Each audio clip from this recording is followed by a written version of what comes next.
also, I think it's absolutely hilarious that people are trying to get clout off stuff with Scoutfly. Imagine that. Imagine trying to get clout off me. That's right, remember? You didn't like losing before, did ya?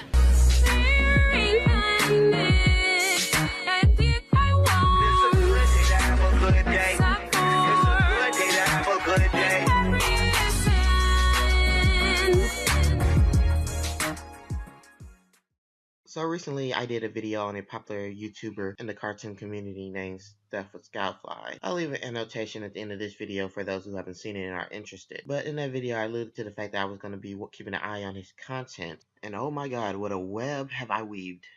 Let's watch. Hey, I bet you want to be a big YouTube, so who is better to give you advice other than your old boy Scott? So I'm here again and I'm bringing you guys a video to help you become the biggest YouTube in 2018. With these 15 easy steps that I've formulated on this chalkboard, you'll be able to be the next guy and be a huge money earning guy. So, or person, because always be PC. Let's get into the first one. This is, as you can see, a very clumsy piece of shit. Before I begin, I'm going to have to put it out there that this video is a criticism. A criticism of tactics that YouTubers use to get various forms of notoriety. With that said in mind, I'm also going to be keeping in mind of treating it, which the title suggests, how to become a popular YouTuber. Good evening, everyone. I'm Paul Legrone. And I'm Laura Harris. It's called the Tide Pod Challenge. Hard to believe that we're even watching videos like this. So number one on my chalkboard, we have come on camera and be happy. That's always the most important thing. You always want to be happy on the website, because if you're not happy, then what's the point? You have to be a person on camera that's always excited and ready to go. And if you ever show an ounce of emotion, you're a fucking dummy, and you shouldn't even make videos because you're not real. Yeah, because playing up any other emotion has never benefited anyone. The criticisms that were aimed at you were not about you being depressed. It was more about the lack of communication concerning not only your depression but the future of your content. Your actions didn't seem planned out. There was no forethought. Hell, when I made fun of the whole depression thing in my video, it wasn't about you being depressed. It was more about you denying that you wasn't depressed when it was clearly the case, and at the time you were also talking about things that was depressing you. So, like I said, I appreciate the concern, but fucking please stop asking me. I'm fine. Does it look like I'm fucking depressed? Sometimes people are looking to say that you're fine. They're not really fine, so you just can't get into it because they would never understand. Your communication is shit. You don't want people to think that you're depressed. Don't put your business out there. When your audience were inquiring more about it, you dismissed the comment saying you wasn't depressed, and it was none of their business, despite you putting the information out there on a public platform, which, might remind you, was followed by you deleting all your content with no explanation besides the one on your community tab. But again, wasn't efficient enough given the amount of subscribers you had at the time. Something is happening. Moving over to the second one, we have overplay to the crowd. This is one of my personal favorites. Make sure when you're on camera and you're talking about whatever you are, make sure that at all times you're telling the people that watch you what they want. So, have you ever heard of the show Steven Universe? I have. It's really good. I really like that show a lot, and I really like watching all the episodes. And I even went out to my local Steven Universe store and I got a shirt. If you didn't know, this is Steven, and he's a fat boy with a lot of acceptance in his heart, and that's okay. I really like that show, and it's good. Also, have you ever heard of a show called Teen Titans Go? I don't like that show, really, at all. It's not good. There's a lot of things in the show that just aren't funny. I don't know why they'd ever do that. Good cartoons, bad cartoons, that's only the selfish perception of people. A truly skilled cartoon reviewer should try to win with their favorites. Oh my god.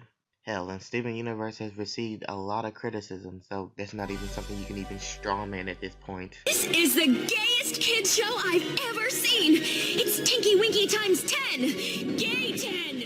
Next up on the list, we have number 3, and that is clickbait, great title, and thumbnail. Make sure that you get a good thumbnail. Maybe something like this.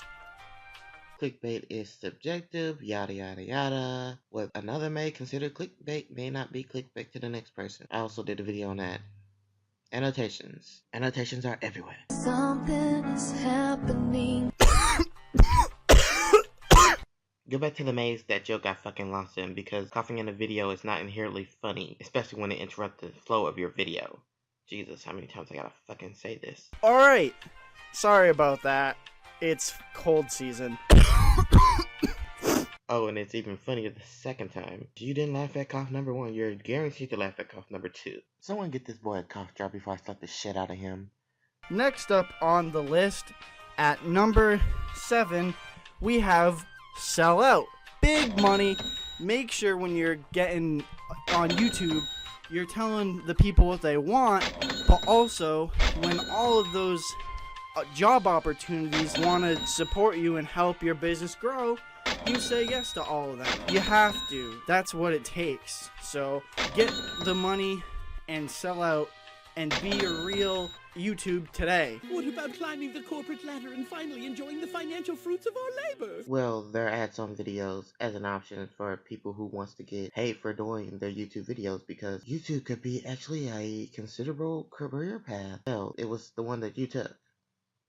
So why are you complaining about it now? Even by your logic of selling out, aren't you technically already working in tandem with advertising companies already if you're just putting ads on your videos? Hell, if additional second parties are coming to your channel, it's because of your channel is large enough to get consistent viewership for a secondary party to actually notice you in the first place. So it's not really a thing one does to get big on YouTube, isn't it? It's more or less a perk of being big. So, coming up at number 5, What a dolt. You can't take him anywhere. we have Ham It Up. It's really hot. So, yeah, Ham It Up at number 5. I knew a guy who once ate some hot wings, and they weren't really hot because of eating them, but he said they were really hot. And that's what you gotta do, because if you don't ham it up, then how are people gonna know that you're genuine? So when you mean by ham it up, you mean like not being real, act like you're, dumb or something like that? Playing up to incompetency to ridiculous levels of cringiness and awkwardness. Also by having distracting shit, coughs, and all kinds of bullshit in your video too. Trying to subvert expectations, all while wearing whatever the fuck you're wearing. Is that not hemming it up? And the reason why a lot of people are asking me if I'm depressed is because all these people on YouTube are so fucking fake. They're all talking with these bullshit, exaggerated personas. The defense and the elegance of it all. I could never do what they're doing. Coming in at number 12, we have never say a bad word ever. If you say one of the fuck words or shit, it's not gonna do well. Your video will get all kinds of demonic demons coming for you. Yeah, those goddamn cunt ass shit, dumbass, piss fuck, meatball, dick, cock ass, bitch, titty, fag, milk, don't know what the fuck they're talking about. When it comes to monetization and things like that, no advertising company is supposed to support your content if it doesn't reflect the image they want to put out there. Seriously, this is the age of entitlement. People can't really just show up to work and say vulgar shit there either. As for most employees, that doesn't reflect a healthy work environment or the company's image. Why should it be any different for content creators when it comes to advertising partners? Yeah, there's things like freedom of speech, but we live in a free market society, which is determined by consumers primarily. Supply and demand. Pretty simple. There's a reason why crowdfunding sites like GoFundMe and Patreon has become popular. But we're gonna see your opinion of that pretty soon. Jesus Christ. Something is happening. Number 7 on the list is one that's gonna require some relaxation, because number 7 is make an ASMR video. You can do this. There's people of all ages making ASMR videos. there's even kids doing it, which is okay and fine, but it's not good.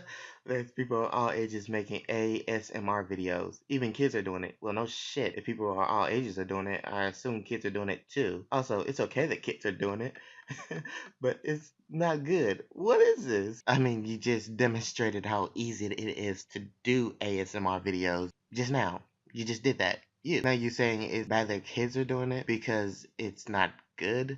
Seriously, there's an audience for everything. Admittedly, you yourself say that you were a grown-ass man who wasted his time talking about cartoons. So what the fuck are you complaining about? Because don't make these videos. There's all kinds of ass-murd videos on YouTube. Number 7 is make an ASMR video, but clearly just a second ago you told us not to. Something is happening. Number 9, make a Patreon. Remember, selling out is fun. Remember how you got all those cool ads on your channel? All those boxes of things that you like and aren't just receiving to get? This one's for you too. Remember, your dignity is only worth as much as people give you. So if they give you a lot of money, then your dignity is worth a lot. But if you make a Patreon and it fails in the shit, then you've done a bad thing. Ah yes, the Patreon thing. My favorite. So making a Patreon so your audience can directly support you is a bad thing. When it comes to freedom of speech and being an independent creator outside of ad revenue, things like that, that's what Patreon is for. It takes the power and the messiness from those ad companies and the demonetization and the censorship which the video is criticizing prior. But no, Patreon's a bad thing because money, is there a bottom for you to hit? Instead of doing my final thoughts, I'm going to play the clip that I watched from Doodle Tone, Bone Slayer, and Annabelle Ride when they covered you a while back. People get where you're coming from, Justin, but it's like you're I don't know if you're strawmanning or if you're just overgeneralizing or what, but there's something I think not it's right more with this being argument. uninformed on the topic than and then making, I guess, generalizations based on his ignorance, which if you're going to make a video like this, you better know what you're talking about. Steven Universe, I'm sorry to tell you, it kind of fucking sucks. Unbelievable. Disgusting. This is unheard of. And also, I think it's absolutely hilarious that people are trying to get clout off stuff with Scoutfly. Imagine that. Imagine trying to get clout off me. I use you. You're tired, bitch. I'm free. Ash, if something is bothering you, you can talk to me. I'll listen anytime you want. I appreciate the concern, but fuck off.